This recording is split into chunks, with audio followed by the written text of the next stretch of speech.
सुबह के 7:30 बजे जब निधि स्कूल के लिए तैयार हुई तो वो चुपके से ऊपर मम्मी के बेडरूम में गई और धीरे से डोर को सरकाया तो उसने देखा सारा सामान बिखरा पड़ा था।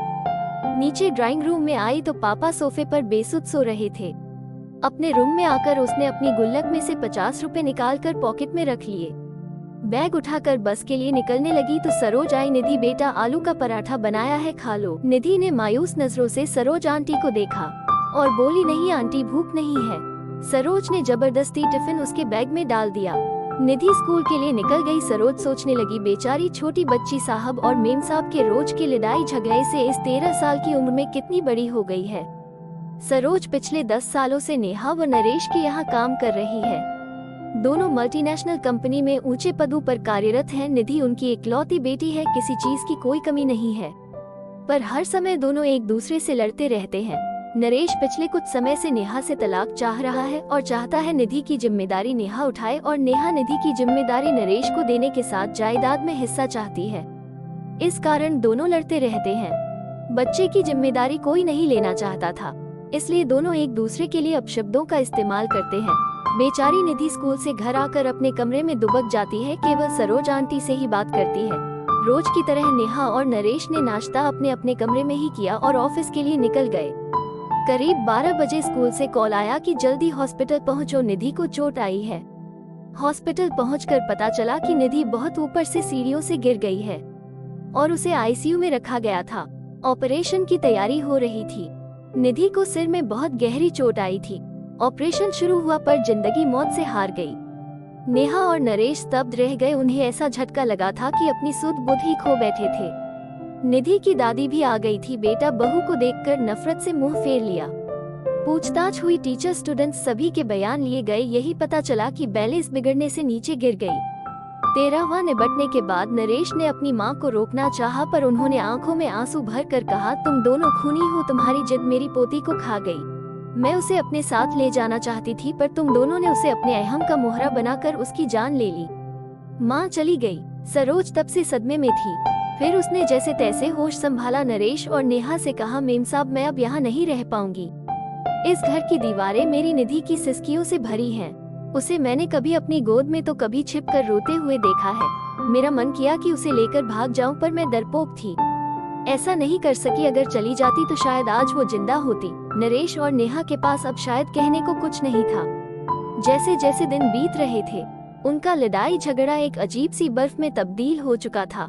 उनकी सारी भावनाएं अंदर ही अंदर एक खामोशी अख्तियार कर चुकी थी। संडे का दिन था। बड़ी मुश्किल से नेहा ने निधि के रूम में जाने की हिम्मत जुटाई थी। महीनों दोनों उसके कमरे में कदम नहीं रखते थे। कैसे माँ बाप थे वो दोनों। उसका रूम, उसका बेड, तकिया, उसकी किताबें, उसकी पेंसिल, पेन, स्कूल बैग, सब वैसे ही रखा था। अलमारी खोली तो उसके कपड़े नीचे गिर पड़े। उसका हल्का ब्लू नाइट सूट जिसे वो अक्सर पहना करती थी। नेहा रोते हुए उसमें से सामान निकालने लगी। तभी उसके हाथ एक ब्लू कलर की डायरी लगी। उसने कांपते हाथों से उसे खोला। आगे के कुछ पेज फटे हुए थे। पेज दर पेज टूटे दिल की दास्तां छोटे छोटे टुकड़ों में दर्ज थी। मम्मी पापा, मैं आपको डियर नहीं लिखूंगी, क्योंकि डियर का मीनिंग प्यारा होता है।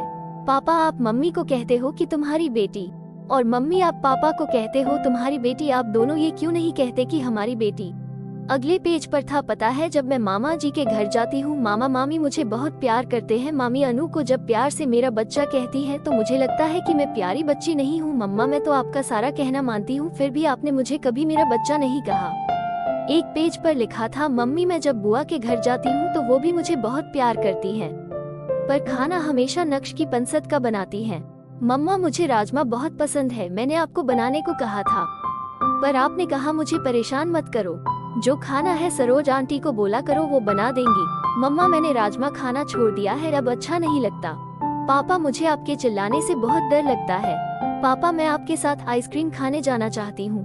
आप कहते हैं कि आपके पास फालतू चीजों के लिए टाइम नहीं है। पापा, जब चीनू मासी और मौसा जी मुझे और विपुल को आइसक्रीम खिलाने ले जाते हैं तो वो कभी ऐसा नहीं कहते। पता है मम्मी, मैं अपने घर से दूर जाना चाहती हूँ, जहाँ मुझे ये न सुनाई दे कि निधि को मैं नहीं रखूंगी, जहाँ पापा के चिल्लाने की आवाज न सुनाई दे। पापा, अगर मैं बड़ी होती तो मैं आप दोनों को कभी परेशान नहीं करती, मैं खुद ही चली जाती। मैं आप दोनों से बहुत प्यार करती हूँ। आप दोनों मुझे प्यार क्यों नहीं करते? एक पेज पर था, I love you Saroj aunty, मुझे प्यार करने के लिए, जब मुझे डर लगता है अपने पास सुलाने के लिए, मेरी हर बात सुनने के लिए। अंतिम पेज पर था, दादी आई लव यू, आप मुझे यहाँ से ले जाओ, आई प्रॉमिस कभी तंग नहीं करूंगी। नेहा डायरी को सीने से लगाकर जोर जोर से रो पड़ी। नरेश भी उसके रोने की आवाज सुनकर आ गया था। नेहा ने उसे डायरी पकड़ा दी। पेज दर पेज पलटते हुए उसके चेहरे के भाव बदलते जा रहे थे। वो खुद को संभाल नहीं पाया, जमीन पर बैठ गया। नेहा रोते हुए बोली, नरेश पता है वो एक्सीडेंट नहीं, आत्महत्या थी, सुसाइड था। जिस रिश्ते को हम बोझ समझते थे, हमारी निधि ने उससे हमें आजाद कर दिया। नरेश, हम दोनों ने अपनी बच्ची का खून किया है। नरेश फूट फूट कर रो पड़ा। ये कहानी हर उस घर की है जहां माँ बाप बच्चों के सामने लड़ते हैं या घर टूट कर बिखरते हैं, और उन टूटते रिश्तों का सबसे बड़ा खामियाजा बच्चे भरते हैं। अगर आप अच्छी परवरिश नहीं दे सकते तो आपको बच्चे को जन्म देने का कोई अधिकार नहीं है।